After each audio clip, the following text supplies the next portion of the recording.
Have you ever wished to be someone who is unshakable? Someone who doesn't care about criticism, rejection, loss, or betrayal?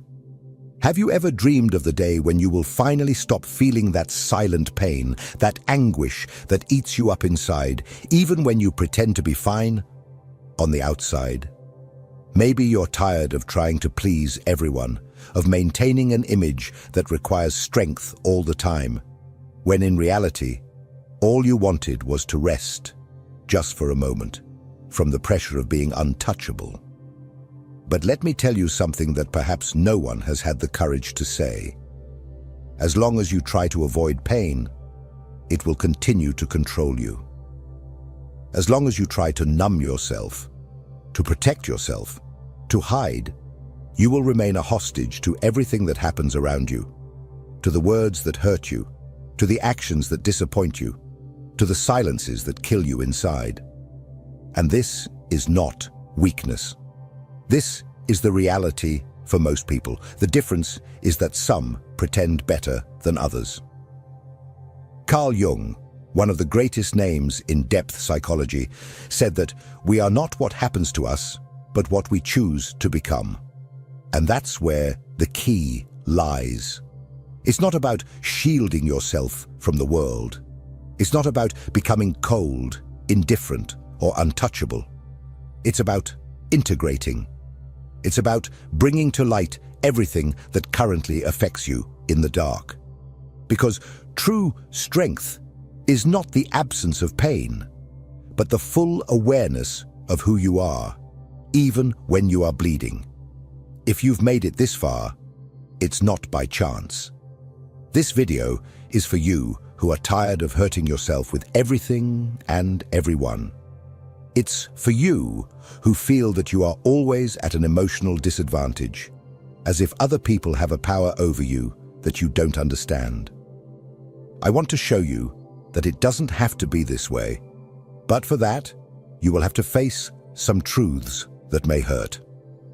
And perhaps, for the first time, this pain will set you free. Let's get started. You believe that what hurts you is out there, in the actions of others, in poorly chosen words, in the abandonments you have suffered, in the betrayals you did not expect. But the truth is brutal. None of this really has the power to hurt you, unless there is already an open wound inside you. What hurts you is not what others do to you. It is what these experiences activate within you. It is the story you tell yourself about it. It is the old trauma that has never been addressed. It is the emptiness you disguise with strength, with pride, with that desperate need to seem well-adjusted. Jung shows us that the pain we feel in the face of the external world is merely a reflection of what has not yet been integrated into our internal world. That is why some people can go through devastating situations and still maintain clarity, while others crumble in the face of a simple comment. It is not about what happens, it is about where it hits you. And here comes an uncomfortable truth. You still suffer so much because on some level you believe you can control how the world should treat you. You are still trying to be good enough, smart enough, strong enough, understanding enough, as if that guarantees that no one will hurt you. But control is an illusion, and as long as you cling to it, you live in constant tension, trying to predict the unpredictable, trying to avoid the inevitable. Do you want to stop suffering? Then stop protecting yourself from suffering. What you need is not more control, but more awareness. As long as you believe that people need to change for you to stop feeling pain, you will remain enslaved by the actions of others. Your freedom begins the moment you understand that everything that comes from outside only has power if it finds an echo within you. And this is exactly where the true battlefield lies, the unconscious.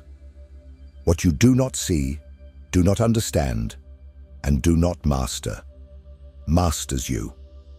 And this is what we will explore in the next part. Get ready to dive one level deeper, because that is where true transformation begins. If this content is making sense to you, click the subscribe button and subscribe to the channel. Thank you for your support. The biggest lie you've been told is that you are in control of your life. Wake up, because you're not. At least, not as long as you continue living on autopilot, reacting without knowing why, feeling without understanding where it comes from, making decisions that you later sabotage.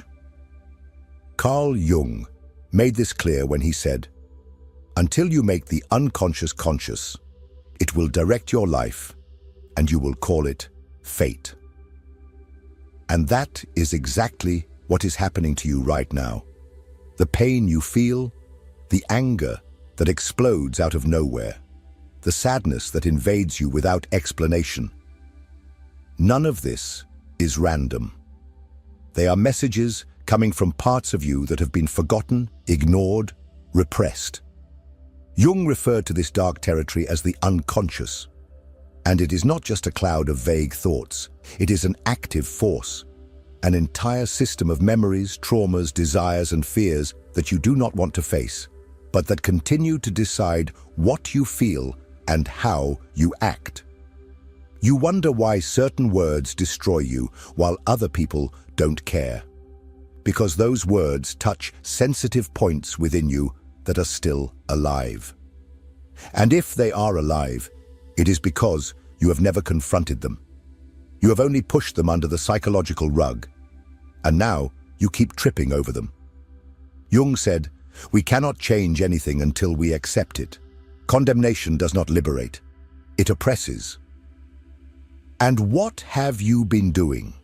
Judging yourself, repressing yourself, silencing yourself, as if that would solve anything. The truth is that the unconscious does not disappear just because you ignore it. It only finds more dangerous ways to manifest. In toxic relationships that you repeat, in patterns of self-sabotage that you cannot break, in anxieties and fears that arise when everything seems to be going well. This is not bad luck. It is your unconscious trying to wake you up, but you insist on sleeping. Do you want to be someone who is no longer hurt? Then stop running away from what is inside you, because as long as you do not know your unconscious, you will be a puppet of your emotions. And the more you try to protect yourself from external pain, the more vulnerable you become to internal pain. But there is a way out, and it is not in defending yourself. It is in integrating yourself. Because becoming untouchable is not an act of resistance, it is an act of deep knowledge. This is what we will see next. What does it truly mean to be someone who is unshaken? And why does this strength not come from armor, but from acceptance? Let's continue. Most people believe that the only way to avoid getting hurt is by closing themselves off.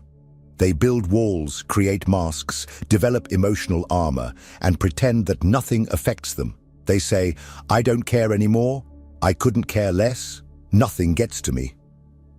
But inside, they continue to bleed. They keep corroding. Because the problem was never about feeling. The problem is not knowing what you are feeling and why. And this only happens to those who do not yet know themselves. Jung was precise when he stated, "Know all the theories, master all the techniques, but when touching a human soul, be just another human soul."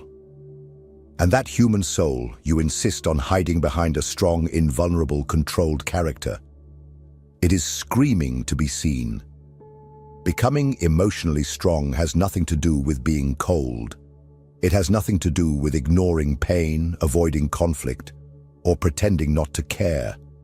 It has to do with integrating, with accepting, with bringing to light everything you have buried in the dark. You do not become untouchable by creating a barrier between yourself and the world. You become untouchable when you realize that no one can touch what has already been embraced within you. When you integrate your shadows, your fears, your flaws, your insecurities, you stop reacting to everything.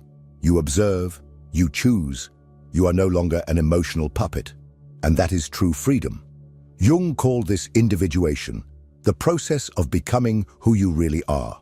Not what others expect of you, not what you thought you should be to be accepted, but what emerges from within, from the meeting of light and shadow, between ego and unconscious.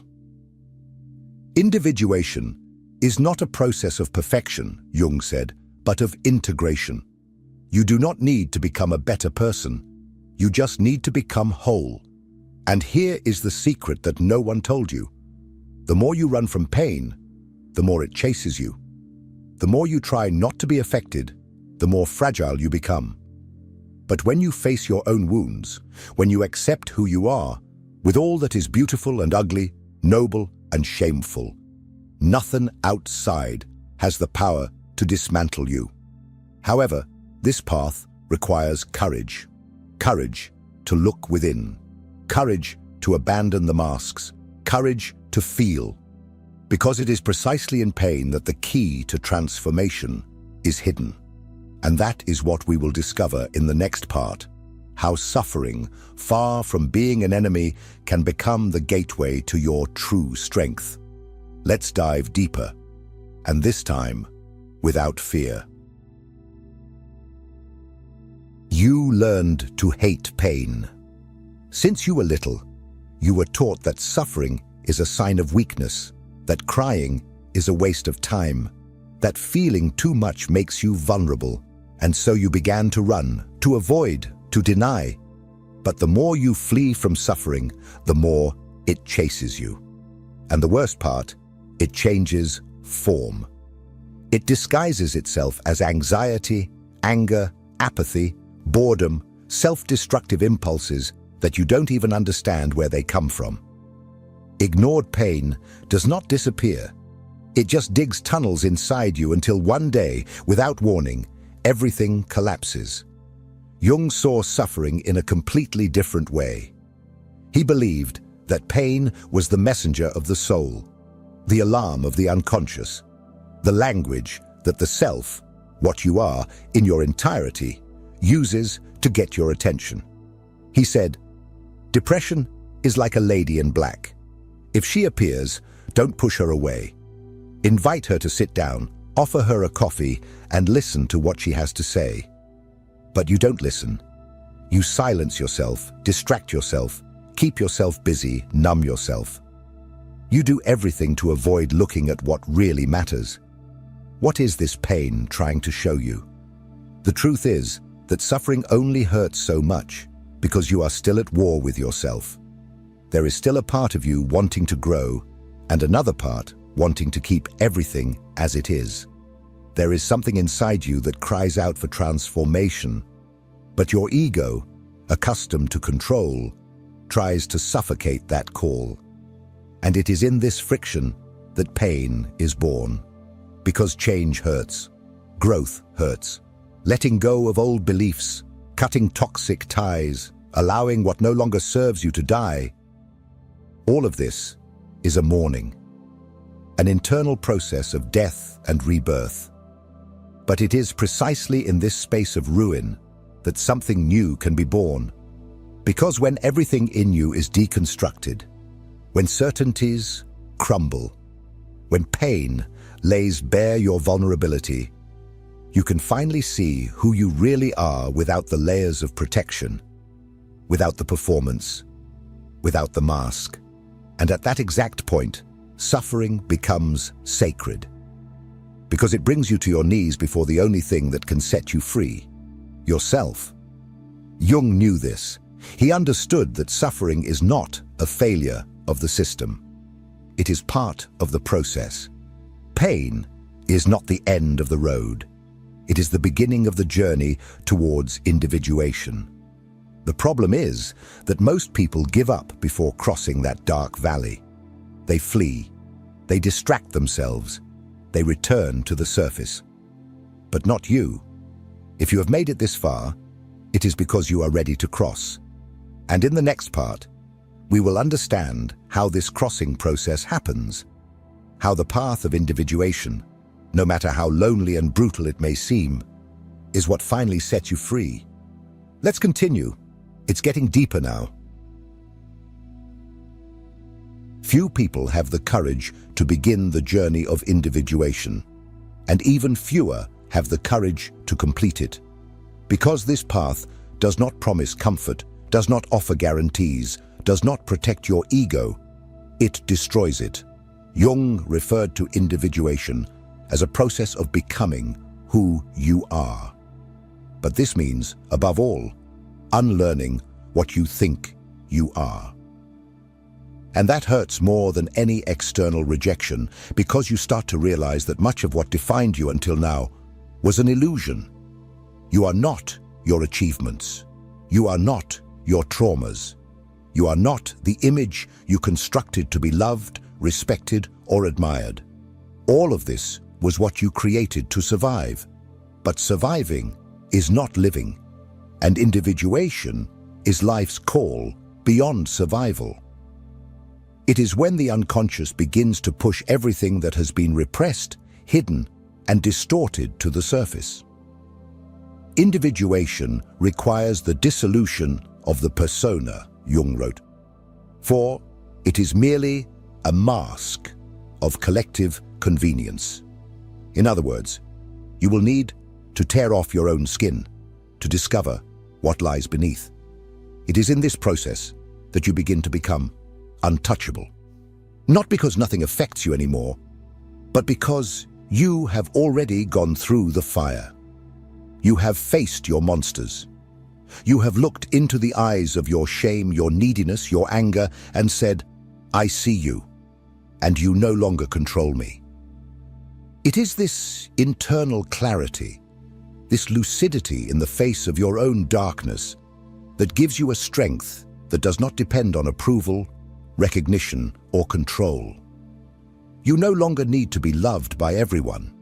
You no longer need to win every argument. You no longer need to appear strong, because you know who you are, and no one can take that away from you.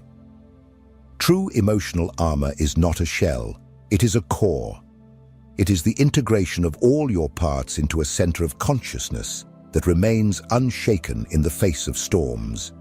You may feel pain, but it does not break you. You may be hurt, but you do not lose yourself, because you have stopped being reactive and have become whole. You have stopped living on the surface and have begun to inhabit the depths. However, this depth comes at a price: loneliness. Not because you will be alone, but because few people can accompany you on this journey. Most are still trapped on the surface, in masks, in the fear of feeling. And when you begin to free yourself, you inevitably distance yourself. But this distancing is not rejection. It is maturation. You do not distance yourself out of pride. You distance yourself because you no longer fit where you once hid. And this brings us to the final point of this journey: consciousness as a shield. Because it is not strength that protects you. It is clarity. This is what we will discuss in the last part. Consciousness as the only state in which nothing, absolutely nothing, has more power over you. Let's finish this crossing together. We are almost there. Now that you've made it this far, there is something that needs to be said very clearly. Nothing, absolutely nothing, will shield you from external suffering if you remain unconscious of what happens within you. The words will continue to hurt. The rejections will continue to sting. The losses will keep bringing you down until you awaken. And awakening is not a magical event. It is a daily choice. It is looking within even when it hurts. It is taking responsibility for everything you feel, without blaming others, the past, or fate anymore. Carl Jung said, "What you resist persists. What you accept transforms." You have spent your whole life resisting. The fear of not being enough, the emptiness of rejection, the pain of loneliness, the anguish of not feeling seen. But what did you do with that? You hid. You silenced yourself. You tried to control everything. You tried to be perfect. You tried to be strong. And all of this has brought you here, exhausted, tired of fighting against the world and against yourself. But now you know. True emotional immunity is not hardness. It is clarity. It is not about creating armor. It is about expanding your awareness. Because when you understand your triggers, your patterns, your wounds, the actions of others lose the power to destroy you. You still feel, but you don't drown. You still suffer, but you don't lose yourself. And that changes everything. What shields you is not protecting yourself from life. It is diving into it deeply. Those who live on the surface get hurt by any wave. Those who dive know that there is silence, stability, and power down below. And that is where you're headed. And when you start to live from that place of integration, presence, acceptance, the world may try to knock you down, but it no longer finds where to hit you. If this video touched you in some way, if something within you has awakened, write here in the comments, "I choose awareness." Let's start a movement of people who no longer want to survive by pretending to be strong, but to live with truth. And don't forget, the next video is also part of this journey. It's important. You need to keep going. Real transformation only begins when you don't stop at the first step. See you there.